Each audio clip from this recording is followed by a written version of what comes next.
What's up, guys? Super tired. I didn't even get to bed until midnight last night. Of course, I worked from 8 till 5, got off, did a bunch of stuff for a fundraiser. Basically, just turned in tickets and did cans and stuff. That took forever. Then when I got home, I had to take my son over somewhere for a birthday party, and then picked him up at like 11 o'clock. Yeah, so rough day. Pretty tired. Not much I can do. It's a really big blessing that I that I don't have to really do much right now, honestly. I don't even know how I would be able to like get it all done, especially not feeling well, and then on top of that, not getting much sleep. When I get up in the mornings, I try to have enough time to wake up. I'm pretty much awake, and I'm drinking my bang here while in watermelon. No plug. Hopefully it was though. But yeah, for the most part, I mean, I don't think I've ever driven my vehicle, but maybe one or two times when I was too tired, where it probably wasn't like the best decision. And one of them involved having to go to work. So yeah, that one sucked. The other one's actually coming home from visiting, so that time it was great because actually I could have pulled over and my wife actually drove, which was nice. I never like getting to that point where I'm too tired driving. It's not worth it ever, like, ever.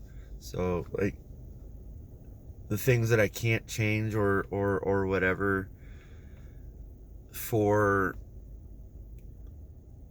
the things that go on in my life, like last night, I have to roll with it. You have to go with it. That's all it is. And I could say, maybe I could be a little bit upset where I have to, do all that stuff, but it's not for me. Like, I understand that I have to do like things in life, but most of it is never for me, which that's the best part about it is I'm not having to focus on myself. I'm having to focus on other people. Not saying like it's a chore or anything like that, but it's just a lot easier to focus that way, to know what my goals are and where I'm heading. I mean, I'll certainly never amount of anything in life if I never try to do anything extra. If I don't do anything like this to even help out myself later on in life. I mean, heck, what happens when I lose all my teeth? It's gonna suck, but maybe I can look back and reflect and say, hey, look at that. That guy was looking good. Unless I get really cool looking dentures or implants that are super awesome and sturdy and don't have to worry about them for like, I don't know, 60 years. That would be awesome. I know those are expensive. I've looked into that a couple times. I know that when you get older, having dentures is a little bit more of a chores, but it's the money thing, when you get implants. I think it's like $30,000, $40,000, something like that, for like a full set of teeth. And like, oh my goodness, I would not. Maybe if I had like a lot of money, but it would be like I would have to, I don't know, it'd be like one tooth at a time. I don't know. It would take a while. That's all I gotta say. Even if I had the money, only because it's not just the money; it's the pain you have to go through to get it all done. I hate pain in general, anyways, and I go through it all the time. So if I could like space it out, dude, come on, why not? Why not?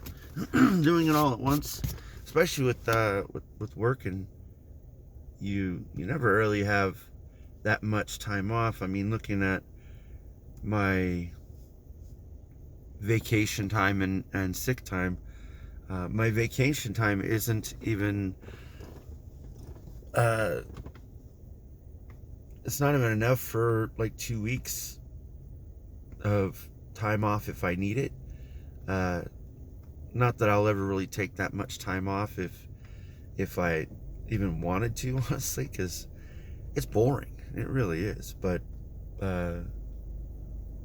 yeah, it's great to have that time to fall on if I need it. But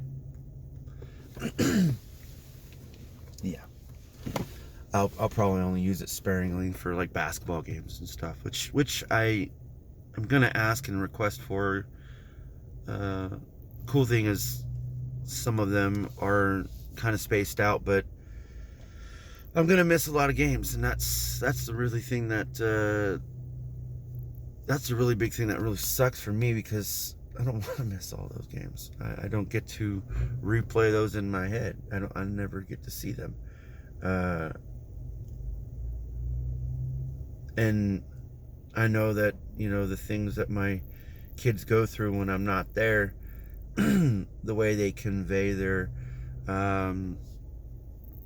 feelings after a game is totally different than, when you're witnessing it, because you could see it mature and manifest, not just within your kid, but within the team and what's going on. Even if it's good or bad, you know what's going on.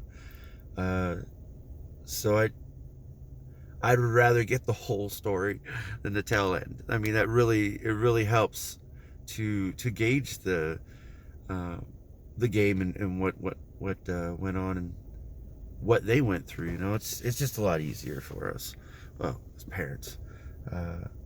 The good thing is my wife's going to be there today for the games. They lost. The A team lost yesterday by 5, but I told my son, I was like, I wouldn't even look at it as a big deal, because they were missing, one of their key players, and that really would have made a big difference. And I mean, totally big difference on rebounding in general, much less points. Those would have just came. I know they would have, but I ain't too sour grapes on that, honestly. Today, I don't know what's gonna happen. It's gonna be pretty much the same thing. Missing, one of their key players for 2 games today. So those boys are going to be tired, which is going to be awesome, because, that'll make my son go to sleep early, get some good rest. It's pretty rough playing 2 games in one day. High schools only do that during tournaments too, but that's very seldom. And these middle school boys have been having to do it. It's going to be the 3rd time this year. No, second time this year. They're going to have another one, and none of those are tournaments. So yeah, that's how it goes. I do wish them luck, though. I've already told my son this morning. I know he was asleep, but I gave him a hug and kiss and told him, do great. And don't let them fool you. That's the thing about basketball. Don't want to let people fool you. It's pretty simple, because basketball is a really big mind game. It really is, and I say it all the time. It's pretty easy to understand things, especially things that repeat itself. So, anyways, I gotta get going. Have a great week.